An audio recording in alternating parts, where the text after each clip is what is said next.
Hey guys, this is Anushri and welcome to the Navaratri Transformational Series with Anushala।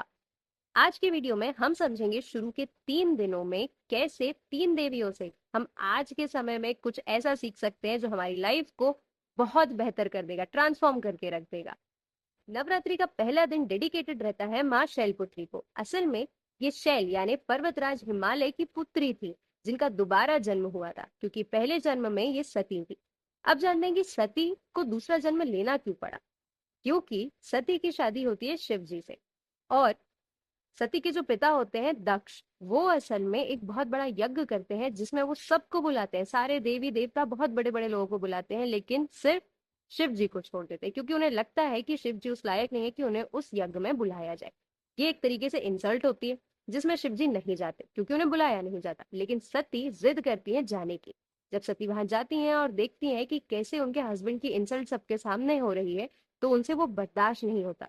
वो गुस्से में आ जाती हैं और जो योग अग्नि होती है उसमें वो जलकर अपनी जान दे दे। लेकिन ये सती का एंड नहीं था, क्योंकि वो दोबारा जन्म लेती हैं शैलपुत्री के फॉर्म में, एक बहुत ही स्ट्रांग इंटेंशन के साथ, एक स्ट्रांग जिद के साथ कि वो शिव जी को दोबारा हासिल करेंगी। माँ शैलपुत्री असल में पार्वती जी का बचपन वाला फेज बताती है, जहां पर वो ये समझने की कोशिश करती है कि उनका पर्पस क्या है। और जब उन्हें इस बात का ज्ञात होता है कि वो शिव जी को पाना चाहती है, तो वो एक स्ट्रांग इंटेंशन क्रिएट करती है और हर वो चैलेंज को एक्सेप्ट करने के लिए तैयार होती है जो उनके इस एम के बीच में आने वाला है। आज के समय पे भी यही लेसन तो लागू होता है। सोचो, कोई भी व्यक्ति जो बहुत सक्सेसफुल है आपकी नजर में, उसकी जर्नी की शुरुआत कहाँ से हुई? एक स्ट्रांग इंटेंशन के साथ। जब उसने एक बार बैठ कर डिसाइड कर लिया कि मुझे यही काम करना है और यह करना ही है, हर हालत में करना है, तभी शुरू हुई उसकी सक्सेस होने की जर्नी। आज भी माँ शैलपुत्री हमें यही सिखाती है कि अगर आप कहीं पर भी फेल होते हैं, किसी भी चीज में हारते हैं, तो उस हार को, उस फेलियर को पकड़ के मत बैठिए, उससे सीखिए, अपनी पास्ट एक्सपीरियंसेस से सीखिए, जैसे कि माँ शैलपुत्री ने सीखा अपनी पास्ट लाइफ माँ सती के फॉर्म में। और फिर उन्होंने एक स्ट्रांग विल के साथ दोबारा से तपस्या चालू की। हमें भी यही करने की जरूरत है, एक स्ट्रांग विल लें, अपने पास्ट एक्सपीरियंसेस से सीखें और आगे बढ़े। और माँ शैलपुत्री हमें सिखाती है कि जब हमारा वाई यानी कि जब हमारा इंटेंशन क्लियर होगा, तो हाउ यानी कैसे उस चीज को अचीव करना है, ये अपने आप रास्ता बना देगा। आज के समय पे हमारे पास जहाँ बहुत सारे ऑप्शंस है, कई सारे डिस्ट्रैक्शंस है, हम प्लान्स तो बनाते हैं लेकिन हम जल्दी डिस्ट्रैक्ट हो जाते हैं। और कई बार ऐसा होता है कि कुछ छोटे मोटे चैलेंजेस आते हैं जिनसे हम ओवरकम नहीं कर पाते, तो हम अपना एम बदल देते हैं। रास्ता बदलने की जगह एम बदलना बहुत बड़ी गलती होती है। माँ शैलपुत्री से सीखने के लिए आपको 3 सिंपल टेक्निक्स का यूज करना चाहिए। सबसे पहला, माउंटेन मेडिटेशन। शैलपुत्री असल में पर्वतराज की बेटी थी, मतलब कि यह हमें बताता है कि आपका जो इंटेंशन होना चाहिए वो पर्वत जैसा स्ट्रांग होना चाहिए। और इसके लिए आपको मेडिटेशन की जरूरत पड़ेगी। आपको रोज खुद को बताना पड़ेगा, रिपीट करना पड़ेगा कि मेरा इंटेंशन कितना ज्यादा स्ट्रांग है। जब आप अपना इंटेंशन स्ट्रांग करेंगे, आपका वाई स्ट्रांग होगा, आप क्यों किसी चीज को हासिल करना चाहते हैं आप बहुत अच्छे से समझ पाएंगे, और ये आपको कहीं ना कहीं कॉन्फिडेंस देगा। Second technique, foundation planning. अपने हर गोल के लिए आपको 3 चीजें लिखनी है। सबसे पहला तो वाई, यानी आप उस चीज को अचीव क्यों करना चाहते हैं। हाउ, कैसे अचीव करेंगे, तरीका क्या है, रास्ता क्या है। तीसरा, व्हेन, एक डेडलाइन सेट करिए कि मुझे इस वक्त तक ये चीज हासिल करनी है, तभी आप फोकस्ड होकर काम कर पाएंगे। तीसरी टेक्निक है द नंदी प्रिंसिपल। माँ शैलपुत्री के वाहन नंदी, जो खुद सिंबल है स्ट्रेंथ और पेशेंस के, हमें सिखाते हैं कि कंसिस्टेंसी इज द की। अगर आप पेशेंस रखकर रोज स्टेप बाय स्टेप एफर्ट्स डालते जा रहे हैं, तो आपको जीतने से कोई नहीं रोक पाएगा। हो सकता है कि आपको सक्सेस थोड़ी देर से मिले, आपको लगे कि बहुत समय हो गया है, मैं कब से मेहनत कर रही हूँ, कुछ अचीव नहीं हो रहा है, फिर भी अगर आप कंसिस्टेंसी से लगे हुए हैं, तो आप हारने नहीं वाले। So this was all about माँ शैलपुत्री, और मॉडर्न डे में हम कैसे उनकी सीख को अप्लाई कर सकते हैं। अब बात करते हैं नवरात्रि के दूसरे दिन की, जो डेडिकेटेड है माँ ब्रह्मचारिणी को। ब्रह्मचारिणी असल में माँ पार्वती के अडल्टहुड फेज को बताता है, क्योंकि जब शैलपुत्री यानी जब वो छोटी होती है, तब उनको ये रियलाइज होता है कि उनका मेन इंटेंशन क्या है, वो क्या अचीव करना चाहते हैं। वो शिव जी को अचीव करना चाहती थी। तो उन्हें समझ आता है कि अब हाउ यानी कैसे काम होगा ये। तो उन्हें पता चलता है, बहुत सारे लोग उन्हें ये बताते हैं कि तुम तो ह्यूमन फॉर्म में हो, और शिव जो है वो असल में भगवान है, तुम उन्हें नहीं अचीव कर सकते। लेकिन उनका इंटेंशन इतना ज्यादा स्ट्रांग होता है और उनका सेल्फ डिसिप्लिन इतना ज्यादा पावरफुल होता है कि वो आखिर शिव जी को अचीव कर लेती है। लेकिन अगर आपको ये सुनने में बहुत आसान लग रहा है, तो ये इतना आसान नहीं था। उन्होंने हजारों सालों तक कठिन तपस्या की। उन्होंने सिर्फ फल खाए, उन्होंने सिर्फ सूखे बेलपत्र खाए और लास्ट में तो उन्होंने बिना कुछ खाए पिए तपस्या की। तो माँ ब्रह्मचारिणी हमें सिखाती है कि एक्स्ट्रा ऑर्डिनरी रिजल्ट के लिए आपको एक्स्ट्रा ऑर्डिनरी एफर्ट्स करने पड़ेंगे, एक्स्ट्रा ऑर्डिनरी डिसिप्लिन लाना पड़ेगा।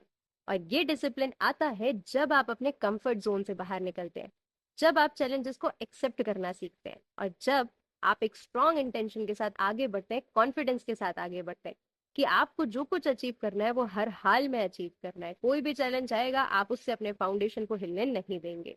अब देखते हैं कि माँ ब्रह्मचारिणी के टाइमलेस लेसन को हम आज की लाइफ में कैसे अप्लाई कर सकते हैं। सबसे पहले तो ग्रेजुअल प्रोग्रेस ध्यान रखनी चाहिए। मतलब कि एक दिन में कुछ भी नहीं बदलेगा, इस बात का एक्सेप्टेंस हमारे अंदर होना चाहिए। अपने आप को स्टेप बाय स्टेप वॉच करना, अपने आप को धीरे धीरे इम्प्रूवमेंट की तरफ ले जाना ही असल में ट्रांसफॉर्मेशन। सेकेंड, विजन क्लियर होना चाहिए। अगर आप लंबी रेस में हैं, अगर आप एक लंबी जर्नी में हैं और आपका विजन क्लियर नहीं है तो आप डिसिप्लिन नहीं रह पाएंगे, आप बल्कि अपने इंटेंशन को ही बार बार डाउट करेंगे। Third, patience. अगर आप हर रोज एफर्ट करने के बाद बैठकर यही सोच रहे हैं कि आज मैंने एफर्ट किया, मुझे क्या मिला, कुछ नहीं मिला तो मैं बंद कर देती हूँ, अगर आप ऐसा सोचेंगे तो आप कभी भी चीजों को अचीव नहीं कर पाएंगे, क्योंकि डिसिप्लिन एक दिन में काम नहीं करता और ना ही एफर्ट्स एक दिन में काम करते। ये चीजें समय लेती हैं और आपको अपने आप को मोटिवेटेड रखना पड़ेगा थ्रू आउट। और लास्ट में आपको अपनी प्रोसेस पर एक भरोसा रखना पड़ेगा, फेथ रखना पड़ेगा कि जिस तरीके से आप काम कर रहे हैं ये एक ना एक दिन रंग लाएगा। कभी भी आपकी मेहनत जो है वो वेस्ट नहीं जाएगी। और अगर आप इसी तरीके से काम करते रहेंगे तो आप अपनी इनर स्ट्रेंथ को पहचानने लगेंगे, जिसके लिए आपको कंफर्ट्स को छोड़ना पड़ेगा। क्योंकि जब आप कंफर्ट्स को छोड़ते हैं तभी आपको समझ में आता है कि ये सारी मटेरियल चीजों के अलावा भी आपके अंदर एक स्ट्रेंथ है जो इनके बगैर भी काम कर सकती है और शायद बेहतर काम कर सकती है। तो इसका मतलब ये है कि अगर आप सेल्फ डिसिप्लिन अपने अंदर डेवलप करना चाहते हैं तो उसके लिए अपने आप को एक अच्छा माइंडसेट देना होगा, सही डायरेक्शन देना होगा, पेशेंस रखना होगा और जितना हो सके कंफर्ट्स को छोड़ना पड़ेगा। तभी आपकी इनर स्ट्रेंथ आपके सामने आएगी और आप जो कुछ भी अचीव करना चाहते हैं उसके पास पहुंचते जाएंगे। So this was all about the teachings of माँ ब्रह्मचारिणी। अब बात करते हैं डे 3 ऑफ नवरात्रि, जो डेडिकेटेड है माँ चंद्रघंटा के लिए। माँ चंद्रघंटा जो हमें सिखाती हैं फियरलेसनेस और करेज के बारे में, जिनके सर पर आधा चंद्रमा है, एक घंटे के शेप में, एक बेल के शेप में। असल में ये रूप माँ पार्वती तब लेती है जब उनकी शादी हो रही होती है, क्योंकि जब शिव जी बारात लेकर आते हैं तो वो एक बहुत ही डरावने फॉर्म में होते हैं। उनके शरीर पर भस्म होती है, उनके साथ उनकी बारात में बहुत सारे भूत प्रेत नाच रहे होते हैं, उनके गले में सांप होता है। जब ये बारात लेकर आते हैं तो माँ पार्वती के घर वाले डर जाते हैं। आप सोचिए, माँ पार्वती जब इतनी तपस्या के बाद ब्राइड बनी होंगी तो कितनी सौम्य, कितनी प्यारी दिख रही होंगी। और उनके ऑपोजिट वहीं पर जो उनके ग्रूम थे वो इतने भयानक रूप में थे। जब ये सब देखती हैं पार्वती कि उनके घर वाले डर रहे हैं, तो वो असल में सिचुएशन को हैंडल करने की कोशिश करती हैं। वो शिव जी को समझाती हैं, अपनी फैमिली को प्रोटेक्ट करने की कोशिश करती हैं और वहां पर खुद एक ऐसा वॉरियर रूप ले लेती हैं चंद्रघंटा का। उस चैलेंजिंग सिचुएशन में उनका माँ चंद्रघंटा का रूप लेना असल में ये साबित कर देता है कि वो जानती हैं कि वो किससे शादी करने जा रही हैं।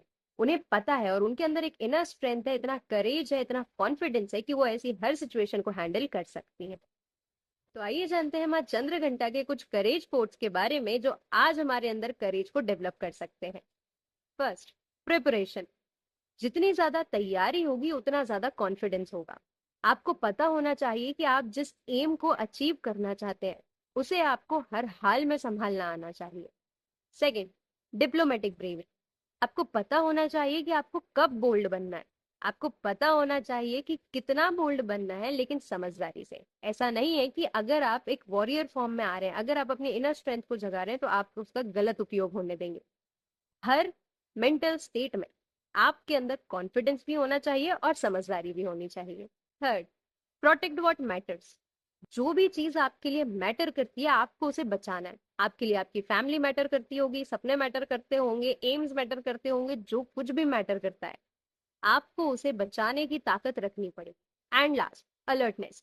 आपको हमेशा अवेयर रहना पड़ेगा, अलर्ट रहना पड़ेगा, अपॉर्चुनिटीज के बारे में भी, चैलेंजेस के बारे में भी और डेंजर्स के बारे में भी। क्योंकि जितना ज्यादा आप अलर्ट रहेंगे उतने जल्दी आप एक्ट कर पाएंगे, उतने जल्दी आप अपनी पर्सनालिटी को स्विच कर पाएंगे। पर्सनालिटी को स्विच करना मतलब कि आपको किस तरीके से कहाँ एक्ट करना है ये समझ पाएंगे। समझ लेंगे तो अपॉर्चुनिटी हाथ से निकल सकती है और डेंजर हुआ तो दिक्कत ही है।